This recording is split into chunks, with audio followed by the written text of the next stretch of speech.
Okay, for our discussion today, we're going to talk about the bacterial morphology. Then after that, we will proceed with sterilization and disinfection. Okay, so for this session, you will be able to describe the growth of bacteria on blood agar plate, chocolate agar plate, and even on McConkey agar. Okay, and then you will also differentiate alpha hemolysis from beta hemolysis, which are present on sheep's blood agar, and the application of gram staining and acid fast staining that are used in diagnostic microbiology laboratory. Okay, so let's talk about the bacterial morphology. So always remember that most bacteria range in size from 0.4 to 2 micrometers.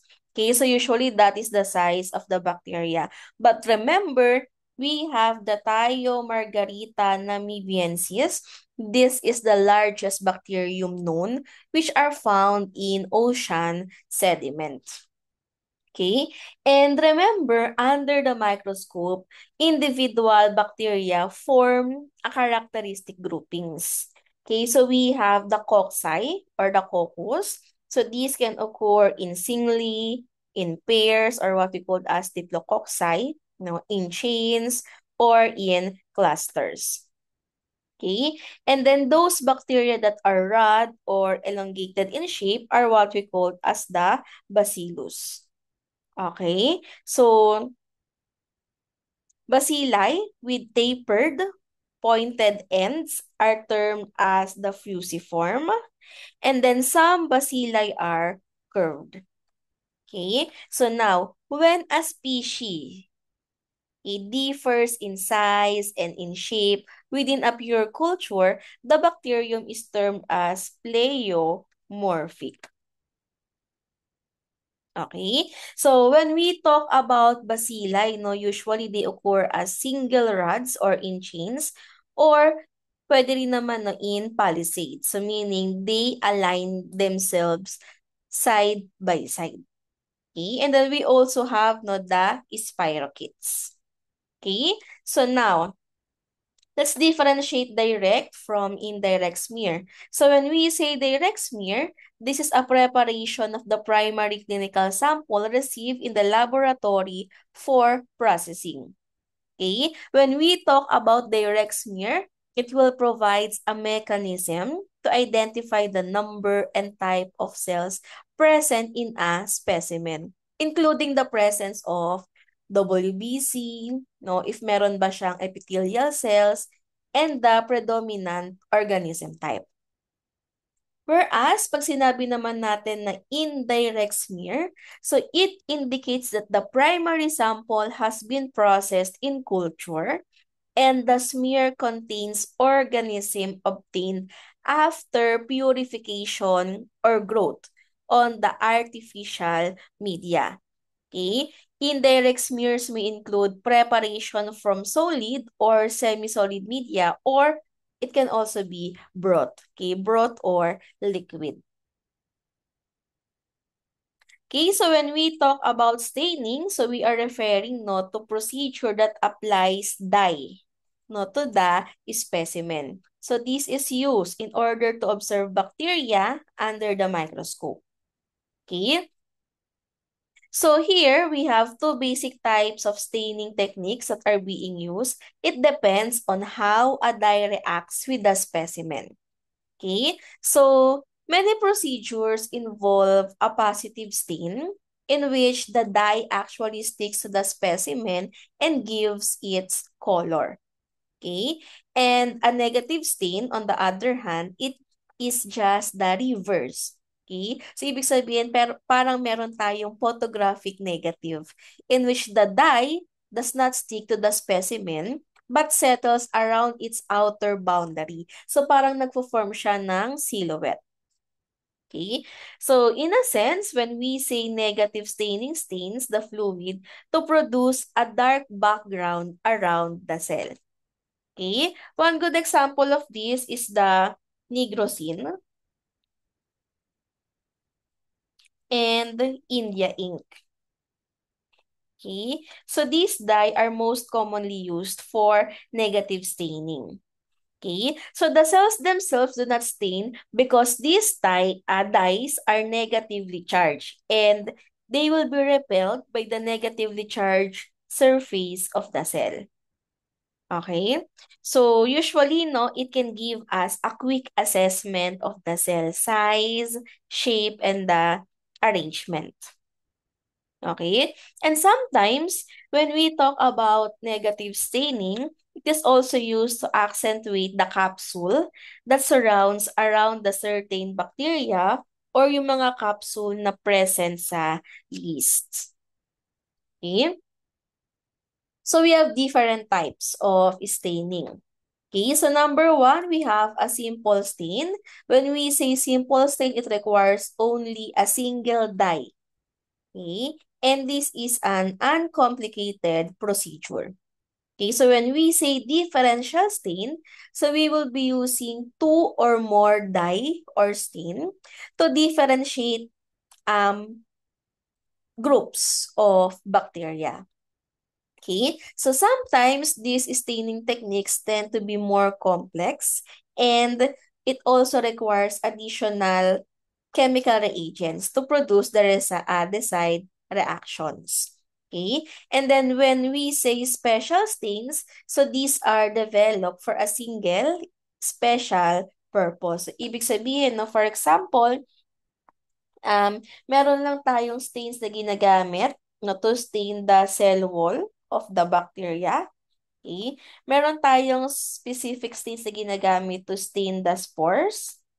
Okay? Meron din for flagella. Okay? Meron din tayong stains na that are specific only no for capsule. Okay? For differential stains naman, since you are using two or more dye, so one good example of this is the gram staining and the acid-fast staining.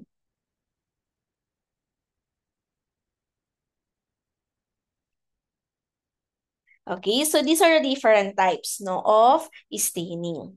So let's proceed to the different stains used for microscopic visualization. Okay, so in gram staining, number one, okay, so remember in gram staining, we have different steps. Okay, so this includes the use of the primary stain. Okay, so we have here the iodine as a mordant. And then we will be using acetone alcohol as a decolorizer. Then the safranin, as a counter stain or the secondary staining. And then in between, we have rinsing with water. So now, in gram staining, we will be differentiate bacteria into two groups. This is based on the structure of their cell wall, right? So we have gram positive and gram negative. Okay?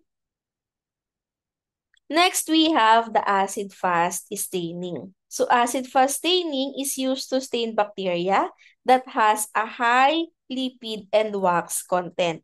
This is what we are referring to as the mycolic acid. Right? So we have the mycolic acid. Okay, so usually in acid-fast staining, so we have the Ziehl-Neelsen method or the hot method or the Quinone method, no, or the cold method. Okay?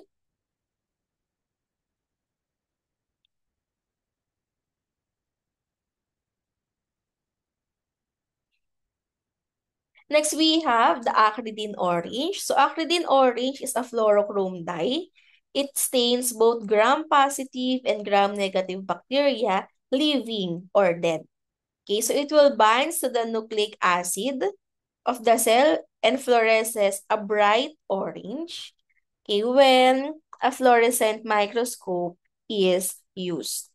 Okay, so now this acridine orange is used to locate bacteria in blood cultures and other specimens where discerning bacteria might otherwise be difficult. Okay, so next we have the chalcofluor white. So this is also a fluorochrome that binds to the chitin that are present in the fungal cell wall. Okay, so usually these stains gives a bright apple green or blue-white color. So this also allows the visualization of fungal structures under the fluorescent microscope. So, calcofluor white is the original bluing. So, these are used in high volume laundries to whiten yellow appearing white cotton and other fabrics.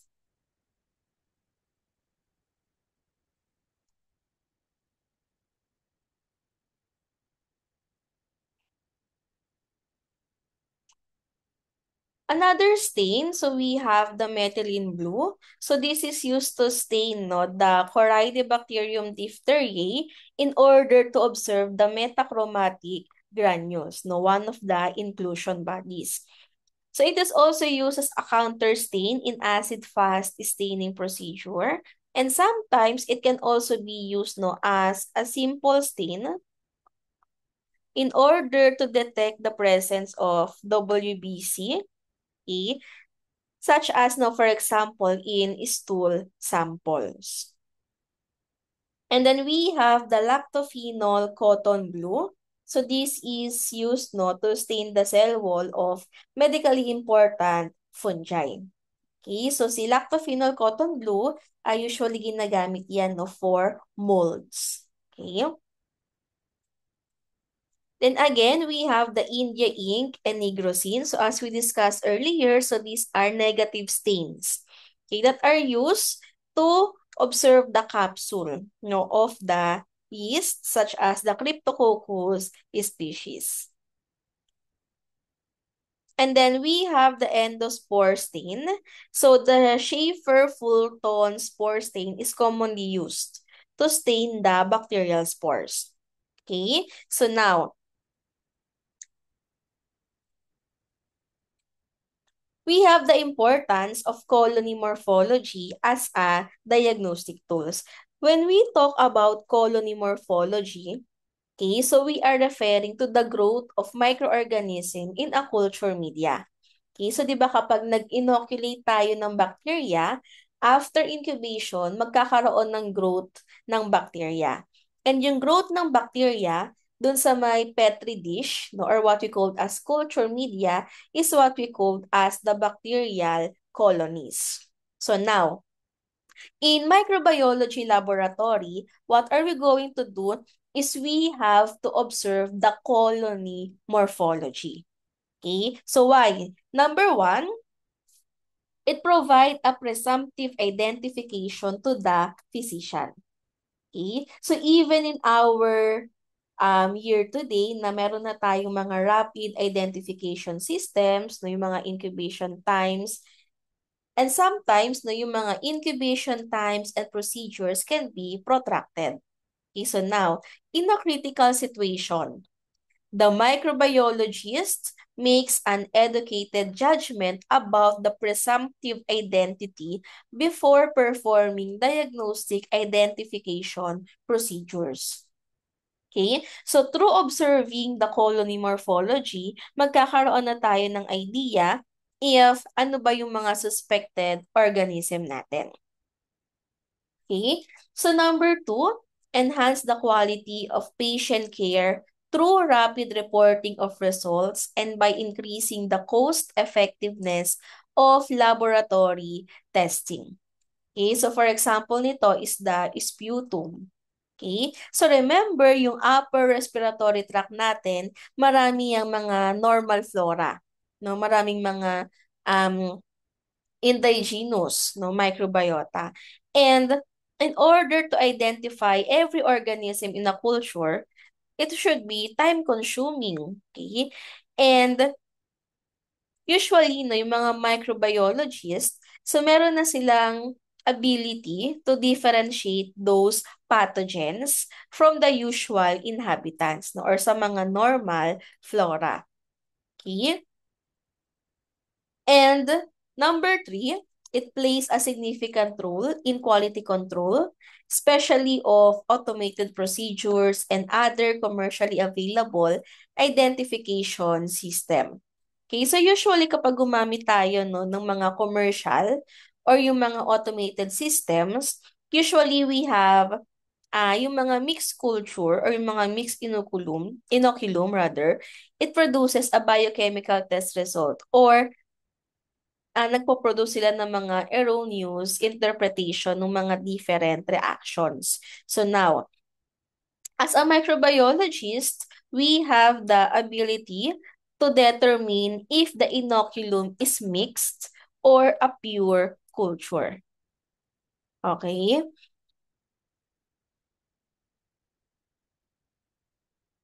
So now, primary plating. Okay, when we talk about primary plating, so we're going to inoculate the specimen into the laboratory media or what we call as the culture media.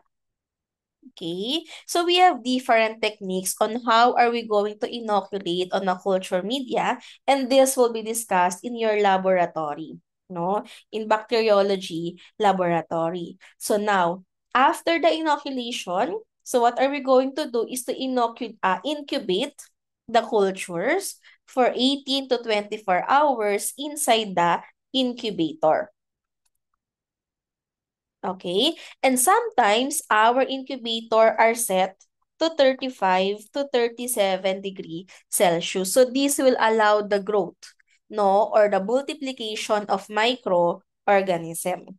Okay? So after that, after 18 to 24 hours, we will now proceed no with the plate reading. So here, we're going to check no for the colony morphology.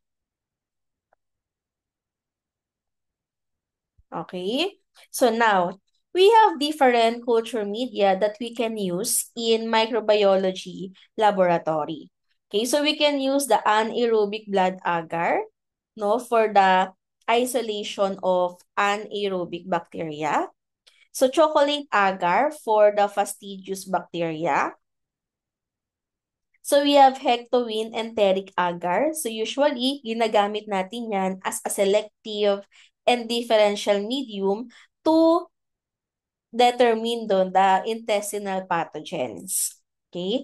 McConkey, ginagamit din natin yan as selective and differential medium to support the growth of gram-negative enteric bacilli.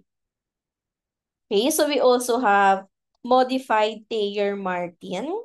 So for the recovery no, of Neisseria species, Saborodextrose agar, so ginagamit natin yan for fungi. And then the sheep's blood agar, no, for the non-fastidious bacterial isolates.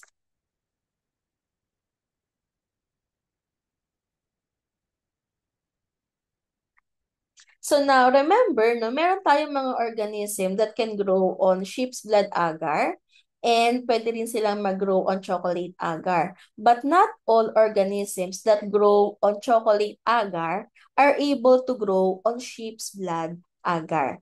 Okay? Although yung mga sheep's blood agar, no, they supports the growth of fastidious organism.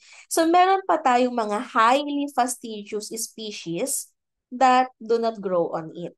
For example, no, yung Haemophilus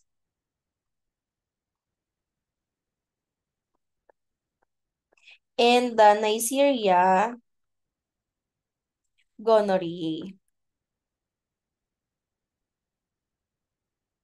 Okay? So ito yung mga examples ng organism that can grow on chocolate agar but cannot grow no on sheep's blood agar.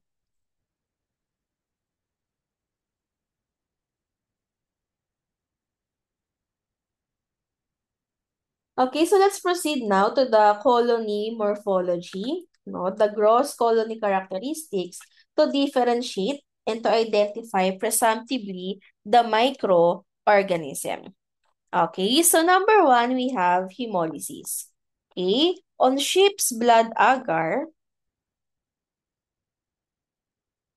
okay, so we can observe hemolysis. When we say hemolysis, we are pertaining no, to lysis, no, of red blood cell. So nagkakaroon ng dissolution or they breaks apart. And usually, they can observe in the medium, okay, surrounding underneath the colony. So nagkakaroon ng enzymatic or the toxin activity of bacteria. So hemolysis can be described as alpha hemolysis. So when we say alpha hemolysis, so meaning, so we have partial lysis of red blood cell. And usually, no, we can easily identify alpha hemolytic pattern because nagkakaroon ng greenish discoloration on the surface of culture media, such as this one. So this is the colony, and then underneath that, so if you're going to observe the culture media, yung blood agar plate, so there is a greenish discoloration. Okay? And then, usually, no, alpha hemolysis, okay?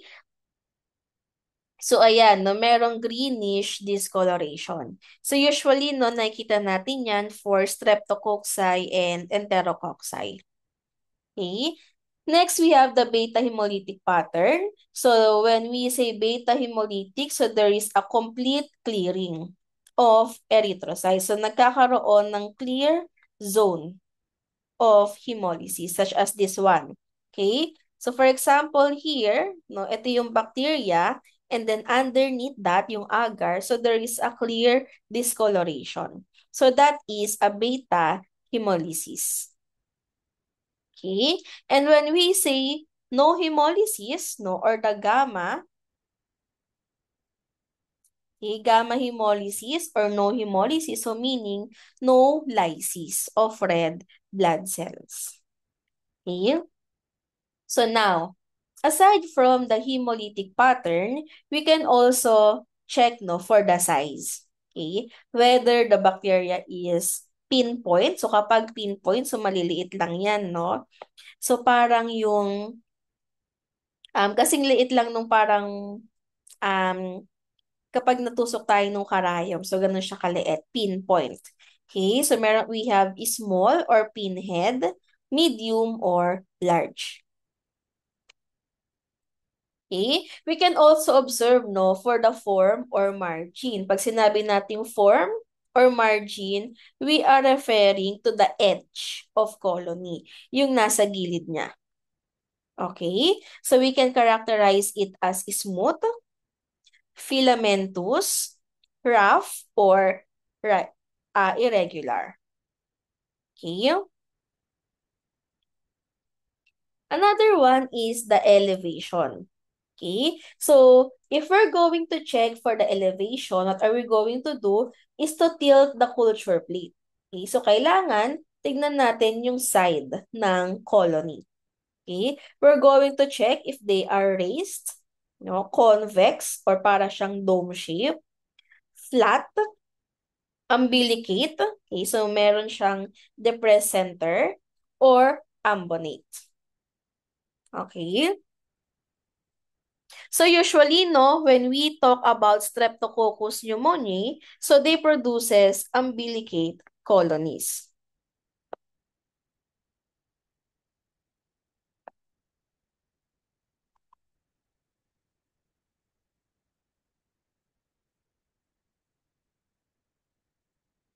Okay, so again, now when we talk about Streptococcus pneumoniae, usually they produces umbilicate colonies unless the colonies are mucoid. Again, now this is because of the presence of polysaccharide capsule. Okay, so when we talk about Staphylococcus aureus, usually they produces convex colonies. Okay, so ayan.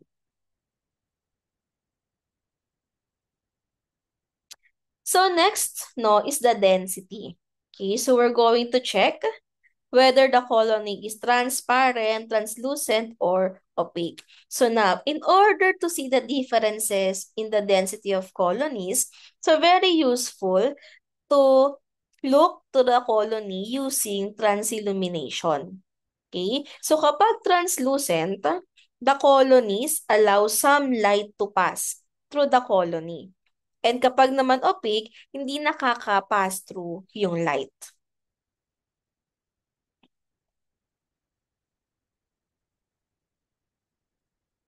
Okay? And then we have the color, no? So some organism appear as white, gray, color, or buff. So we're going to look no for their pigmentation. Okay? So usually no, yung mga coagulase negative staphylococci, usually they appear as color white. Okay? And then color gray naman, yung mga Enterococcus species. And then, some colonies no, of Micrococcus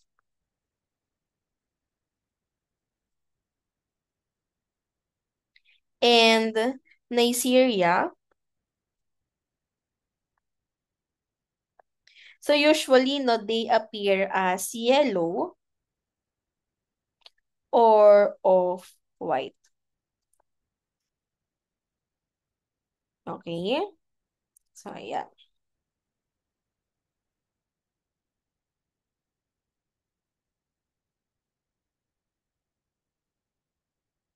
So next is the consistency.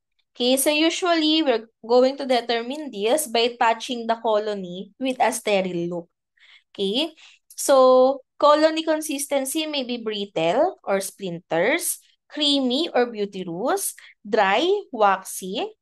Okay, and sometimes yung entire colony dumidikit siya dun sa may loop. Okay, so take note no, Staphylococcus aureus. Okay, so they appear as creamy colonies. Okay, yung mga Neisseria species, so sometimes no, they are sticky. Okay, and then we have Nocardia. So usually they produce colonies that are brittle, crumbly, and wrinkled. Okay, kaya yung mga organism no, ni Nocardia species, so they resembles breadcrumbs. Okay, and then yung mga dipteroids, so usually they appear as dry and waxy. Okay, so those are some examples. Okay. And then other example no for the pigment production. Okay, so usually no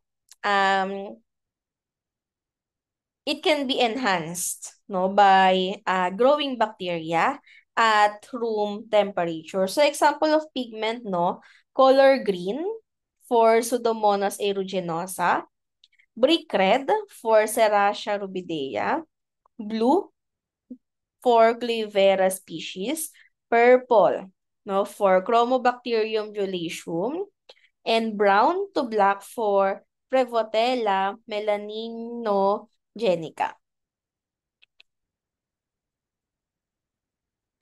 Then odor.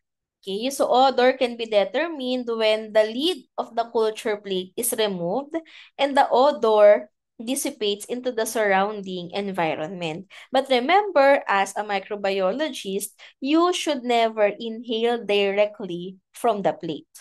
Okay, so example, no, Staphylococcus aureus, so they produces old sock odor. So parang unwashed stockings, no? Pseudomonas aeruginosa appear as fruity or grape-like odor. Proteus mirabilis appear as putrid odor. Haemophilus, so we have musty basement or mousy or mouse nest. And then we have nocardia, so they smell no as a freshly plowed field.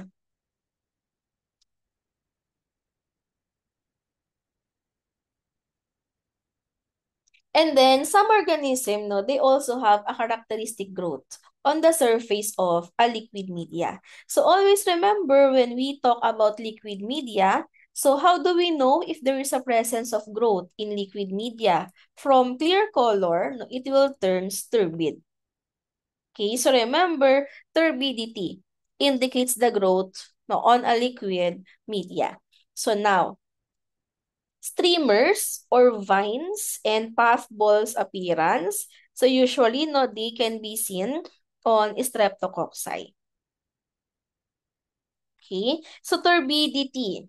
Okay, so that is the characteristics, no, of Enterobacteriaceae. And a scum at the top and sides of the tube. So usually, this is the characteristics, no, of yeast and Pseudomonas species. Okay? So now, let's proceed with the next topic. So we will discuss here the sterilization and disinfection. Okay, so at the end of this topic, so you will be able to know the different terms, no? Such as sterilization, disinfection, and antiseptic. And then we will differentiate the functions and purposes of a disinfectant and an antiseptic. We will also discuss the way each physical agent controls the growth of microorganisms and the mechanism of action of each type of disinfectant.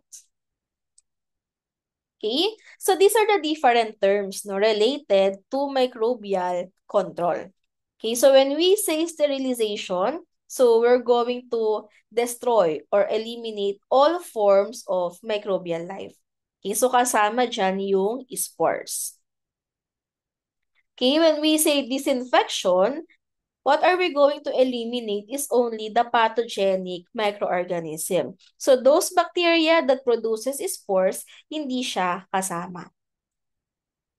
Pasteurization, so usually, we're going to use this, no, on food such as yung mga milk or cheese to destroy the growth, no, of pathogenic bacteria. Okay, sanitation, this is a process in which yung mga pathogenic organisms, so they will be reduced to safe levels on inanimate objects. Okay, cleaning, meaning we're going to remove the visible soil. Okay. Biocide. When we say biocide, so that is a chemical or a physical agent that inactivates microorganism. Okay, bactericidal, so meaning a biocide can kill bacteria. Okay, so remember, bactericidal differs from bacteriostatic. Okay? So pag sinabi naman natin, no, na bacteriostatic, meaning a biocide inhibits the bacterial multiplication. Okay, so kapag bactericidal, they will kill the bacteria. Kapag bacteriostatic, ini-inhibit lang nila, no, yung multiplication ng bacteria. So septic, characterized by the presence of pathogenic microbes. Aseptic, okay, so meaning we are free from microorganism. Antiseptic is an agent that destroys and inhibit the growth of microorganism.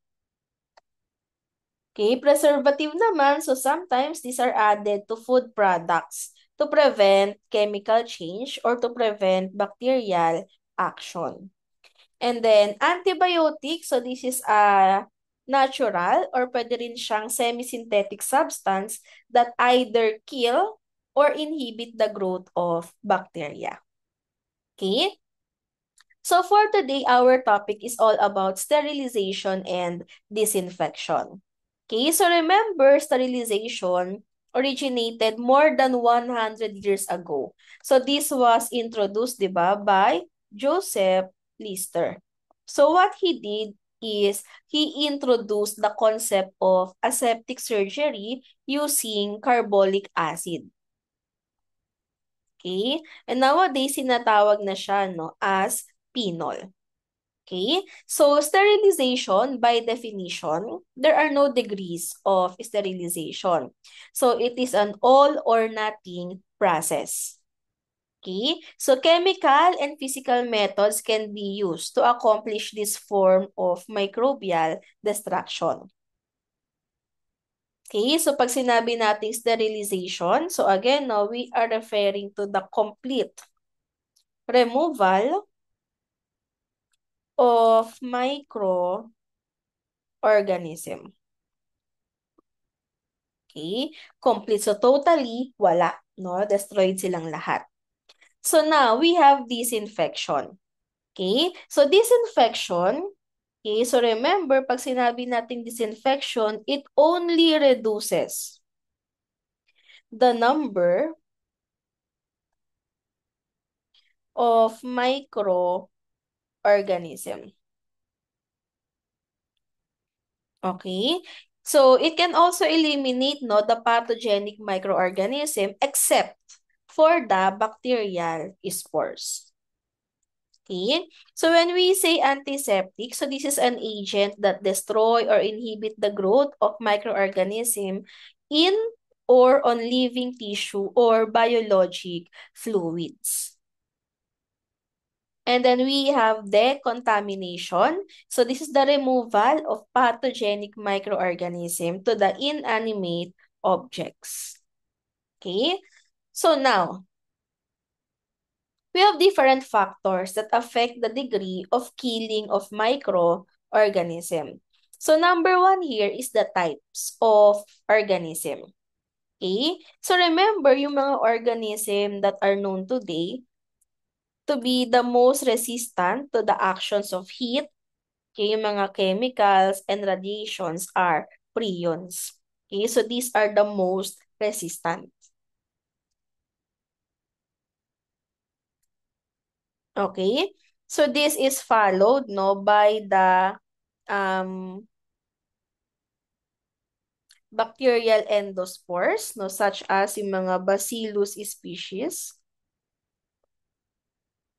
Okay, next we have the mycobacteria no, so the acid-fast bacilli. Okay, and then we have the non-enveloped viruses or non-lipid viruses, no? We have the fungi, okay? Then bacteria, then we have the lipid viruses, no, as the least resistant. Okay?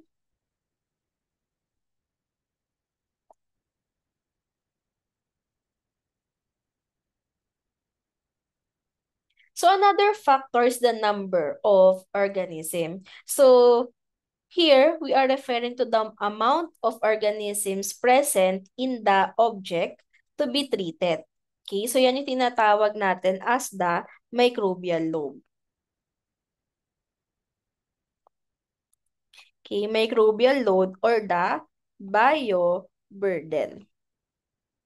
Okay, so again, no, these are the organisms present in the object to be treated. Okay, so in this principle, the higher the number of organisms, the longer the exposure time needed to eliminate the 99.9% of microorganism.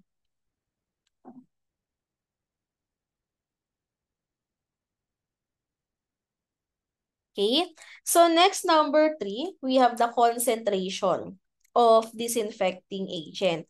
So remember, the amount needed to destroy microorganism also varies based on the agent to be used. So that's why very important that we have to follow the correct preparation and dilution no, of those agents. Okay? And remember, pag sinabi natin concentrated agents, they do not necessarily mean that it would work better. So, hindi porket concentrated yung agent, ibig sabihin is mas effective siya. Hindi po. Okay? So, we have to follow the correct preparation and dilution. Okay? So, next is the presence of organic material. So, sometimes, no, merong mga presence ng blood, may pus, and may mucus. Okay? So usually they prevent the full contact of the agent to the organism. Hence, what happens is that they will limit its action. Okay? So one good example of this is the bleach, no, or yung sodium hypochlorite that are easily inactivated, no, by organic material.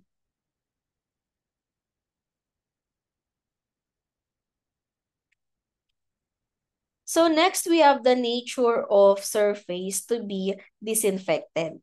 Okay, so remember in the laboratory, gumagamit tayo no, ng procedure pa rin such as disinfection or sterilization, lalo na sa mga instrument.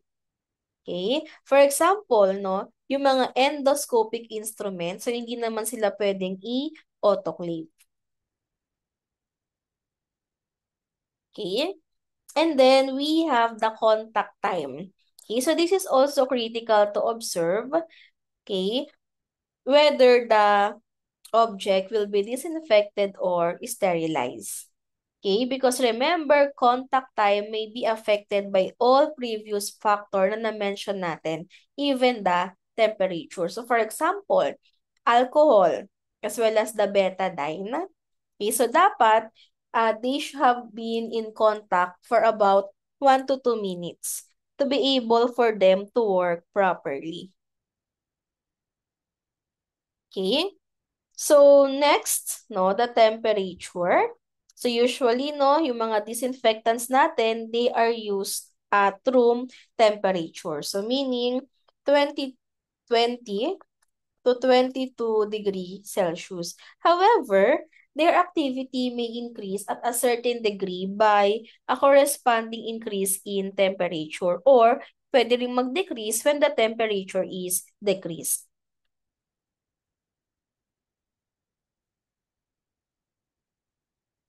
Then we have the pH, no, the biofilm, as well as the compatibility of those disinfectants. Okay? So now, we have here the classification, no, of medical materials and their methods, no, of effective disinfection. So they are classified as critical, semi-critical, and non-critical items. So when we say critical materials, so these are materials that invade sterile tissues or enter the vascular system.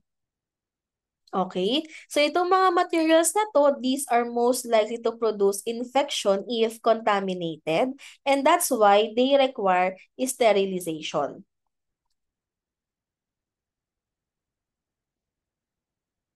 Okay? So next, no, we have the semi-critical items. Okay? So yung mga semi-critical materials, they come in contact with the mucous membranes, and usually, no, they require high-level disinfection agents. Okay. And then we have the non-critical materials. So they require immediate level to low level disinfection before they have contact with skin. Okay, so yung mga high level disinfectant, they have activity against bacterial endospores. Whereas yung mga intermediate level disinfectant, usually no, they have tuberculocidal activity but not sporicidal. And then pag sinabi natin na low-level disinfectant, so they have a wide range of activity against microorganism, but they do not demonstrate sporicidal or tuberculocidal activity.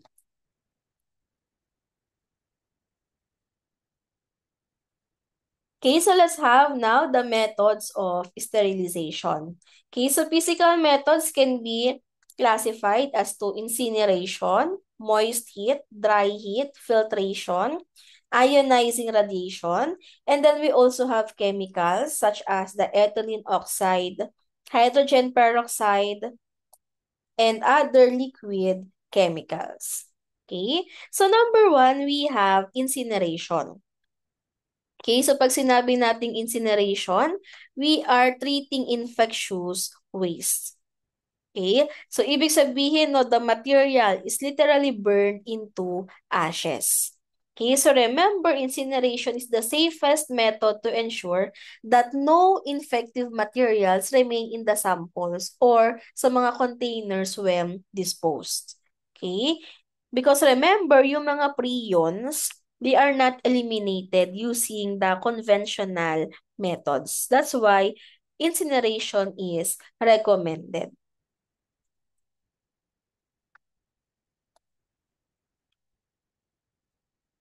So next we have the moist heat, no, or the steam under pressure. So ginagamit natin siya to sterilize biohazardous trash and heat stable object. And an autoclave is used for this purpose. Pag sinabi nating autoclave, so para siyang malaking pressure cooker. Okay? So usually, no, we're going to sterilize the material by 15 pounds per square inch, no? At 121 degree Celsius, no? For 15 minutes. Okay?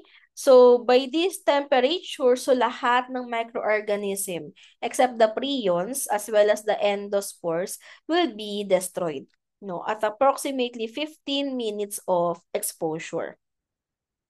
Okay? And remember, si autoclave, so meron siyang biological indicator.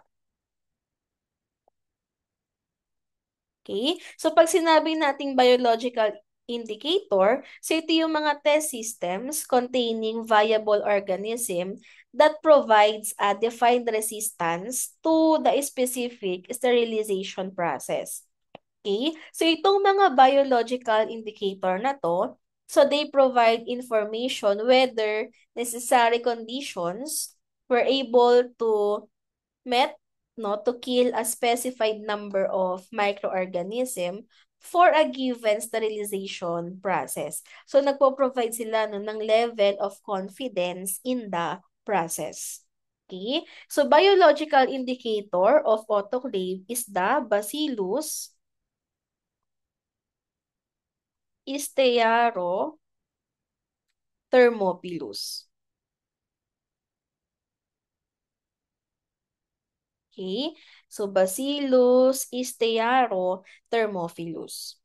Okay, so remember, moist heat is the fastest and the simplest, no, physical method of sterilization. Okay, so for biological waste, usually we're going to autoclave it for 30 minutes at 121 degrees Celsius. And then for infectious medical waste, kasama dyan yung mga body fluids or blood, so we're going to sterilize it at 132 degrees Celsius for 30 to 60 minutes. And then, in cases of prions, no, kapag may mga prions, so we can autoclave it at 134 degrees Celsius for 18 minutes using a pre-vacuum sterilizer. If we're going to use gravity displacement sterilizer, so we can autoclave it at 132 degrees Celsius for 1 hour. Or, we can also immerse it in 1 normal sodium hydroxide for 1 hour. Then, rinse with water. Tsaka natin siya i-autoclave using a gravity displacement or pre-vacuum sterilizer for 1 hour. Or, pwede rin naman, no, na immerse it in 1 normal sodium hydroxide for 1 hour, heat in a gravity displacement, and then we're going to clean. Okay, then they will be subjected to routine equipment sterilization. Okay.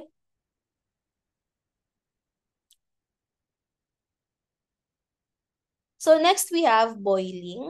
Okay, so boiling at 100 degrees Celsius can kill most microorganism no, in 10 minutes. Okay, pasteurization. So usually, ginagamit natin yan, no, sa mga food products. Okay? And one good advantage of this is if we treat the food at this temperature, so marereduce yung spoilage without affecting its taste. Okay, so we have batch pasteurization. So usually, no, this can be done by 62.5 or 63 degrees Celsius for 30 minutes. Okay, kapag naman flash pasteurization, 72 degrees Celsius for 15 seconds. And then we have ultra high temperature by 72 degrees Celsius to 110 degrees Celsius for 5 seconds.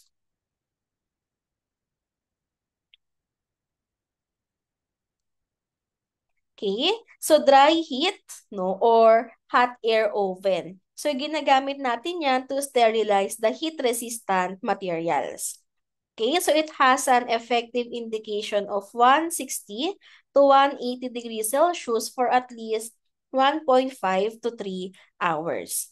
Okay? So, it also contains biological indicator, which is the Bacillus subtilis variety niger. Okay, Bacillus subtilis variety niger. So that is the biological indicator of dry heat or hot air oven. Okay, and then we have filtration. So that is the method of choice for antibiotic solutions, toxic chemicals, radioisotopes, vaccines, and carbohydrates, in which all are heat sensitive. Okay, so for liquids, this can be accomplished by pulling the solution through a cellulose acetate or cellulose nitrate membrane with a vacuum. Kapag naman air, usually they can be accomplished by the use of high efficiency particulate air or the HEPA. Okay, yung HEPA filter. So these are designed to remove larger than 0.3 micrometers organism. Okay, usually ginagamit yan sa mga isolation room, operating rooms, and even sa biosafety cabinets. And then remember, most bacteria, yeast, and molds, so they are retained by pore sizes of 0.45 and 0.80 micrometer. However, this pore size may allow the passage of Pseudomonas-like organism, and therefore, a 0.22 micrometer is available for critical sterilizing. So yung mga membranes with pore size of 0.01 micrometers, so they are capable of retaining small viruses.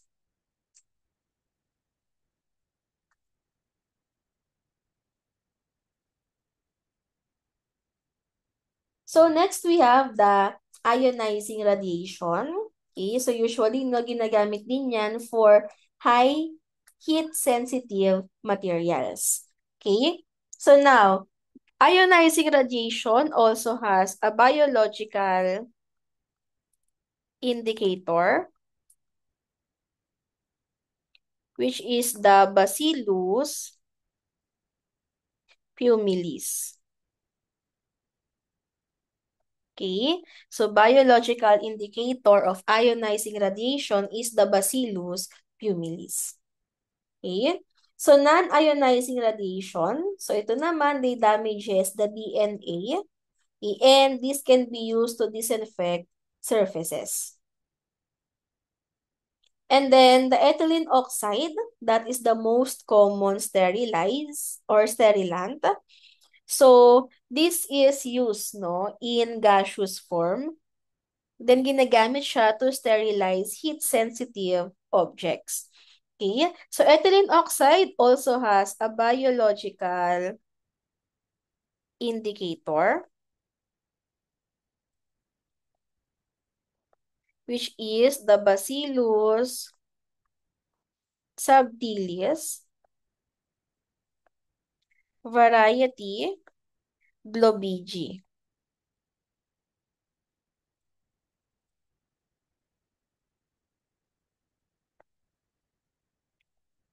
Okay?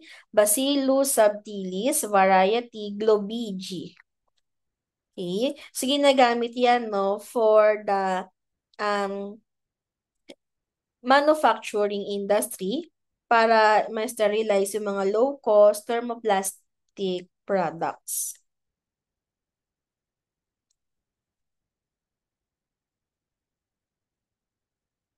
And then, for the physical methods of disinfection, so we have three physical methods of disinfection. So we have boiling at 100 degrees Celsius for 15 minutes, which kills vegetative bacteria.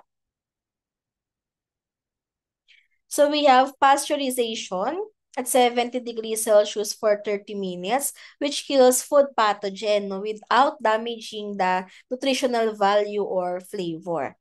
And then we have the use of non-ionizing radiation such as the ultraviolet. For the chemical method, so we can use alcohol, aldehydes, no halogens, peracetic acid, hydrogen peroxide.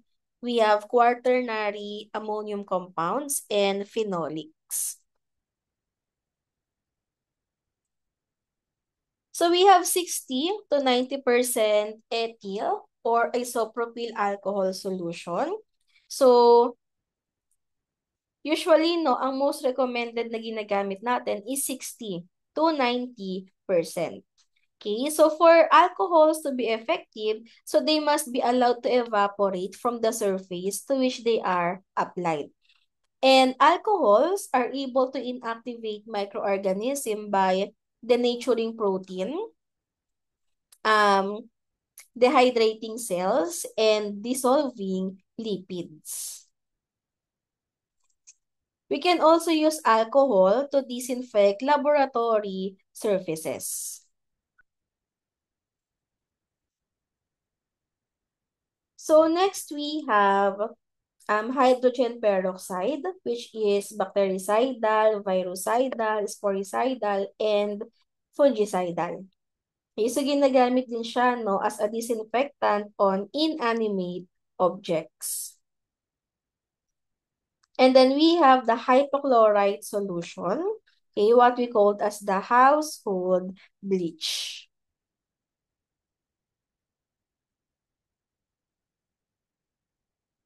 Aldehydes. Okay? So usually, no, 2% glutaraldehyde. So that is sporicidal. Ibig sabihin, they can kill endospores in 3 to 10 hours. So ginagamit yan for medical equipment such as bronchoscopes. We have the ortho orthoptaldehyde. So it has a similar effect with glutaraldehyde. And it is considered most stable. They requires no activation. So does not require exposure monitoring and hindi siya irritated no, with the eyes and nasal passages. Formaldehyde, so usually no, ginagamit siya as 30% aqueous solution. Okay? Or formaldehyde gas. So yung mga formaldehyde gas, ginagamit yan to disinfect the biosafety hoods.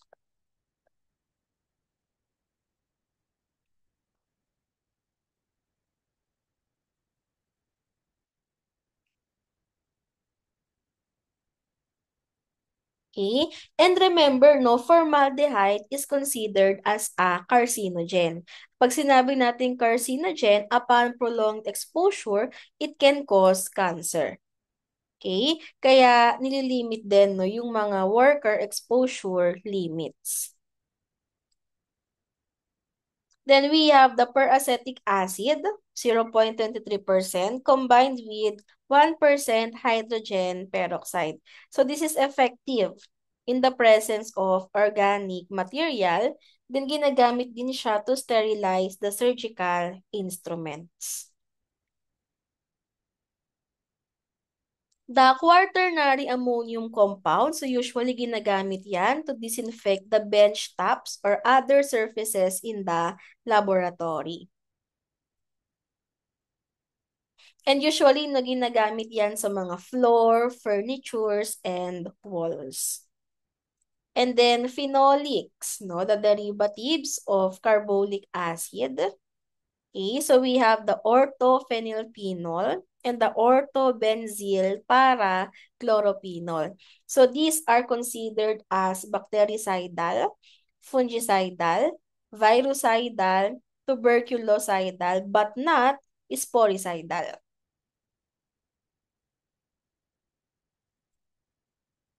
Okay, so usually, no, their main use is for the disinfection of hospital, yung mga institutional, and even the household environments. And usually, no, these are found in germicidal soaps. So we have the chlorhexidine. So this is inactive against bacteria spores except at elevated temperature. Okay, so yung mga lipid envelope viruses. Okay, so these are rapidly inactivated. And then um yung mga non-envelope viruses naman, so they cannot be inactivated by the exposure to chlorhexidine glucuronate. We have the hexachlorophene. This is effective, no, against gram-positive bacteria. And usually, no, they can kill by 3% hexachlorophene within 15 to 30 seconds. We have the chlorosylenol. Okay. So for 0.5 to 4% to destroy the microbial cell wall. We also have a triclosan, which is good for gram-positive, gram-negative, and gram-negative bacteria. So for the antiseptic, so again, no, we already discussed the ethyl alcohol. Okay, so these are considered as bactericidal, virucidal, fungicidal, and mycobactericidal. So iodine, usually they are prepared as tincture with alcohol or as an iodophore. Okay? So usually, no, 70% ethyl alcohol followed by iodophore. Ginagamit natin yan as a combination for skin disinfection bago tayo kumuha ng blood specimen for culture or even on surgery. So peroxidized water. Okay? So this requires preparation on site prior to use. So usually, i-expose yan, no, sa sodium chloride through a semi-permeable membrane, and the production of the oxycolin ions is completed using electrolysis. Okay? So usually ginagamit yan for hand washing as well as a disinfectant for surfaces in a healthcare setting. Okay? And because mercury is toxic to the environment, so yung mga heavy metals are no longer recommended. So before, meron tayong ginagamit na eye drop solution that contains 1% silver nitrate. So nilalagay yan sa eyes ng newborn to prevent infections with Neisseria gonorrhoeae. However, hindi na siya manufactured, no?